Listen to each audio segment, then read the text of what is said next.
Hello everybody, welcome to Miss Frank's English 2 class. Today we are going to do a lesson on Gothic literature and Annabel Lee. But before we do that, I want to give you a book recommendation. So this book is one of the first true crime books I ever read. It's called In Cold Blood by Truman Capote, and it is such a good book. It's a thriller. If you're into crime, this is the first example of true crime that existed. It's the first time someone took a real life crime and told it like a story. So it's a thriller. The author Truman Capote is extremely famous, and this is a great book to read if you're interested in taking AP language. But basically, there are these two criminals, and they want to rob this house out in the country, like in the farm areas in Kansas. And the criminals go in to steal money, and they end up shooting and murdering the whole family. So this is like something that you might hear in a modern day scary movie, but this really happened. It was a very violent crime, and it made national news. And then the author, Truman Capote, who was a famous author, he wanted to go research this crime to tell the story because he was fascinated by it. And it took place in the late 50s, and it turns out that these criminals only stole, I think it was like $15. So they murdered this whole family of innocent people for $15. So it sort of like delves into the question of why do people commit crimes? Are humans naturally violent? Can people be redeemed? Because then Truman Capote actually goes and interviews the killers while they're in prison.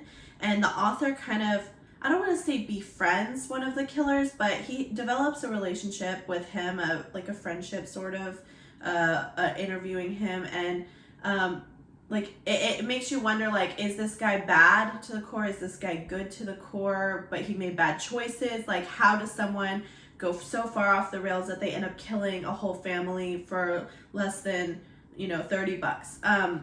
So it brings up lots of questions about human nature, and if you're into true crime, this book might be for you. It's called In Cold Blood by Truman Capote. Okay, so today we're starting a new unit, and we're going to be reading quite a bit of Gothic literature. So I want you guys to take notes about this genre. See what I did there? I have that ready.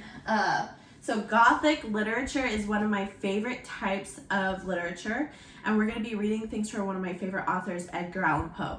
Gothic literature is a whole genre, and it's not just Gothic like goth, like, people with like the black eyeliner and like hard, like screamo music or whatever. Gothic literature is a whole nother thing, and it started in the 1700s with the first somewhat modern mystery novel. And it continued on and was very popular throughout the 17 and 1800s. Edgar Allan Poe was a writer in the 19th century. And all of Gothic literature had certain characteristics. So usually there was some kind of like grand but creepy, crumbly setting. Like a really old castle that was once lavish and beautiful, but it's now falling apart and in decay and disrepair. That's a very common attribute to Gothic literature. Also, the themes, the topics are usually surrounding death and or love, but a lot of times it's combined, like death plus love, like the death of the loved one.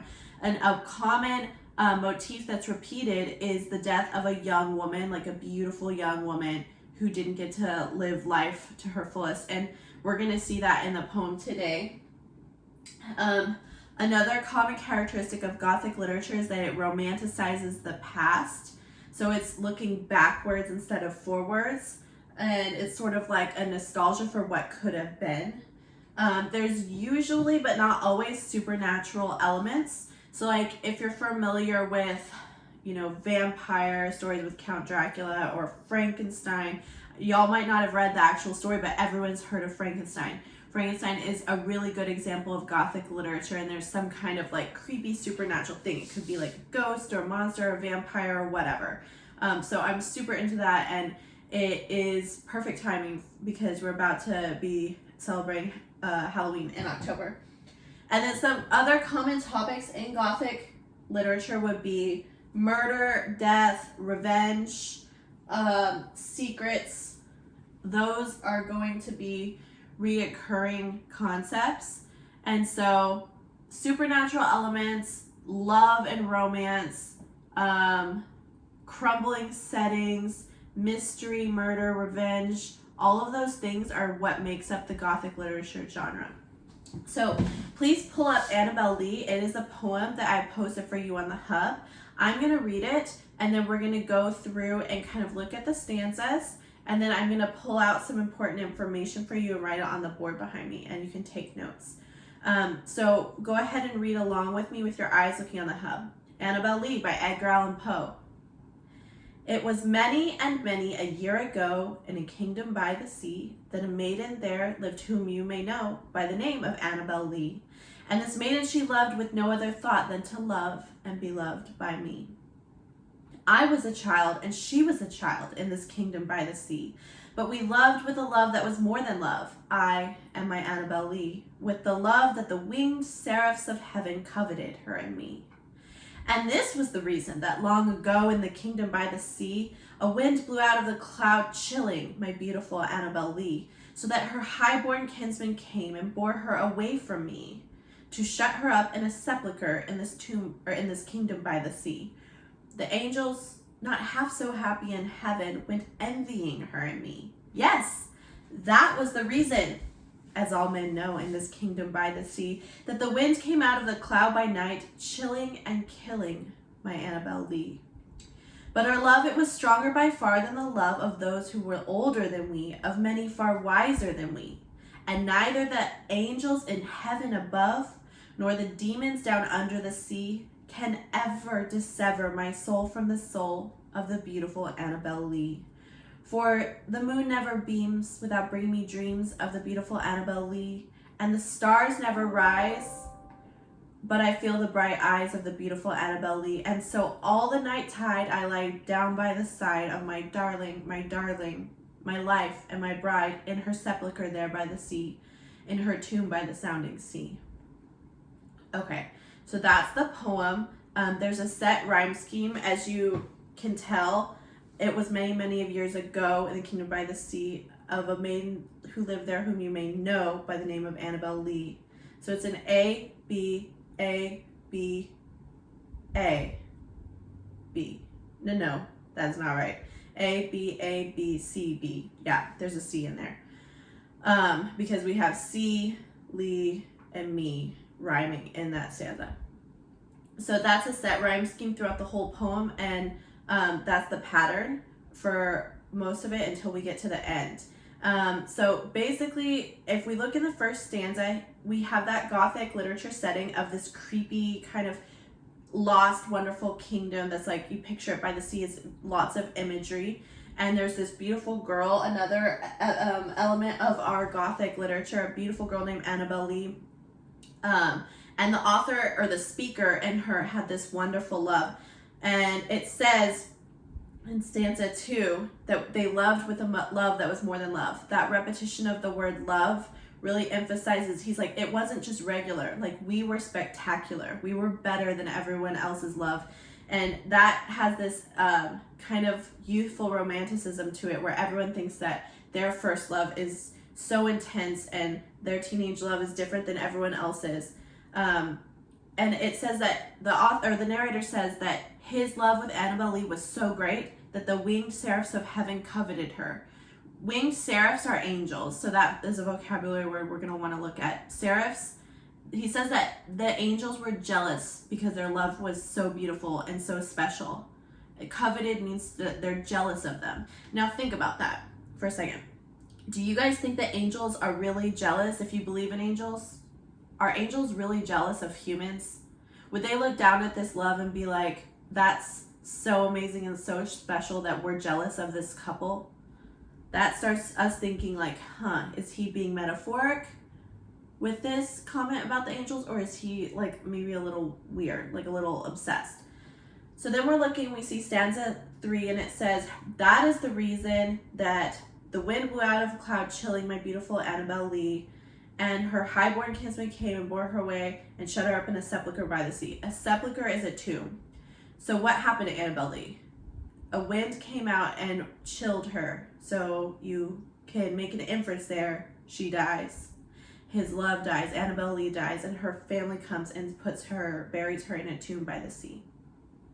And he's saying that the reason that Annabel Lee got sick and died is because the angels, if we look in stanza 4, it says, the angels not half so happy in heaven went envying her me. Yes! That was the reason, as all men know in the kingdom by the sea, wind came out of the cloud by night, chilling and killing my Annabel Lee. And we see his use of the dashes and exclamation point around yes. And that makes us think a little bit more like, okay, this narrator, this speaker sounds a little bit like he's really trying to emphasize, like, yes, that was the reason. And we're like, okay, maybe it's a little crazy because of the way the punctuation and the syntax that the author used. It made us see that the narrator was very, very enthusiastic with this idea that the angels murdered his love. And then we have some internal rhyme, chilling and killing my Annabel Lee. What stanza are we on? 5. So then we look at stanza 5. And it says, but our love was stronger by far than the love of those far older than we, of many far wiser than we, and never can the demons, or the angels in heaven above, or the demons down under the sea, ever dissever my soul from the soul of the beautiful Annabel Lee. Dissever means to cut. So this is very romantic, and this is part of Gothic literature, that romanticism. They're soulmates. Even though she's dead and he's alive, they're never going to be apart because he will die and rejoin her again in the afterlife. And that's where it's kind of beautiful and romantic. And like, if you believe in the concept of soulmates, this author or this narrator, this speaker is really saying that he will always be with her. No one, not even the angels or the demons, can pull them apart. Now we have the last stanza, and it changes with the rhyme scheme a little bit, but that he gives us some imagery. For the moon never beams without bringing me dreams of the beautiful Annabel Lee. So he dreams of her every night. And the stars never rise, but I feel the bright eyes of the beautiful Annabel Lee. So he feels her presence with him. And this is like a common thing when people are grieving a loved one. He's like, I dream of her every night. I feel her presence with me. And then this whole thing takes a crazy turn. He says, so all the night tide I lie down by my side of my darling, my life, and my bride in her sepulchre there by the sea, in her tomb by the sounding sea. So I just like to point out that the way the rhythm of the poem, in her sepulchre there by the sea, in her tomb by the sounding sea, is meant to have a rhythm. And so what we see with the meter is that it actually replicates the sound of the sea. The sound of the emphasis and unemphasis of the syllables in the poem creates a rhythm. We call that meter, and that kind of replicates the sound. So that's kind of a cool little sound device there. But I want to go back to the content. He says, so every night I lay down by my bride's side. Now, you know, if that was his bride, that would be normal, but she's dead. So every single night he goes down by her tomb and lays next to her dead body, in the tomb, next to the tomb, with her. I don't know. It's creepy. It's totally creepy. So this poem is all like wonderful, romantic, how sweet, and then grief, and then sadness, and then you feel for him, and his love is taken from him.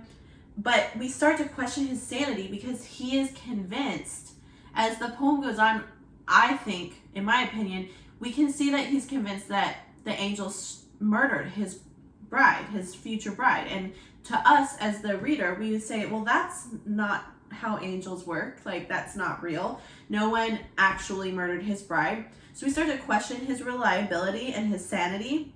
And then by the end, we see that every single night he's going to lie down by his the corpse of his dead bride. So we have that, like, that what am I trying to say? That idea of the corpse bride. That's very common reoccurring archetype in Gothic literature. And also you have like the Tim Burton movie Corpse Bride.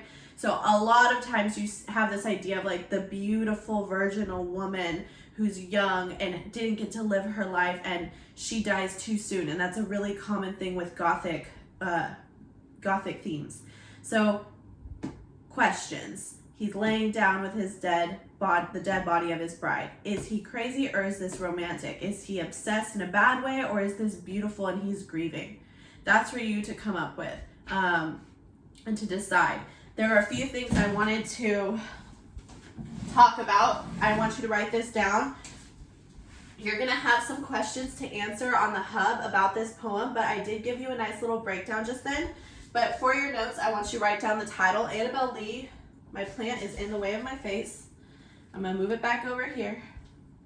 My plant's named Beyonce. Some of y'all met her during show and tell. Okay, so Annabel Lee, the author is Edgar Allan Poe. We're gonna read a couple more things by him, so make sure you write his name down. The setting is the kingdom by the sea.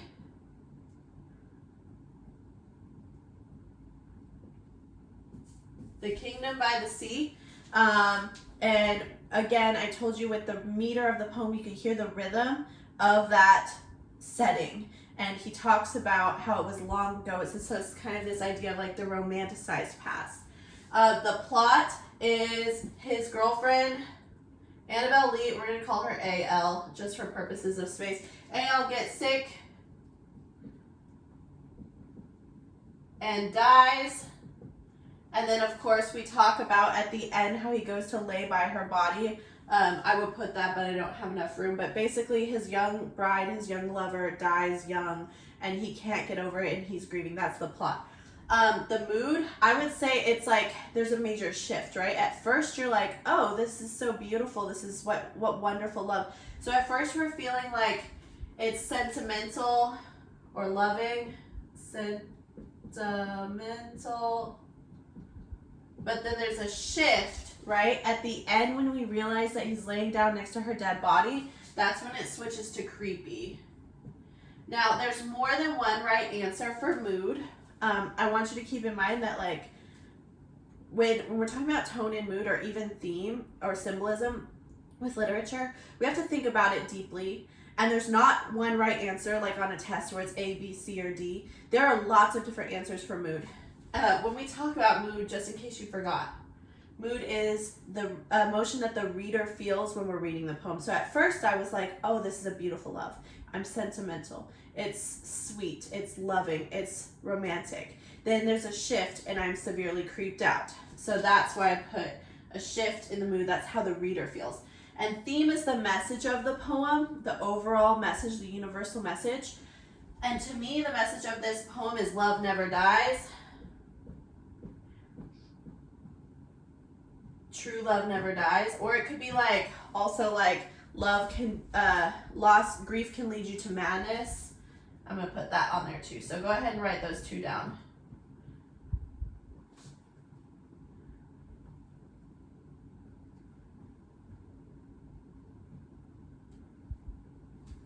Okay.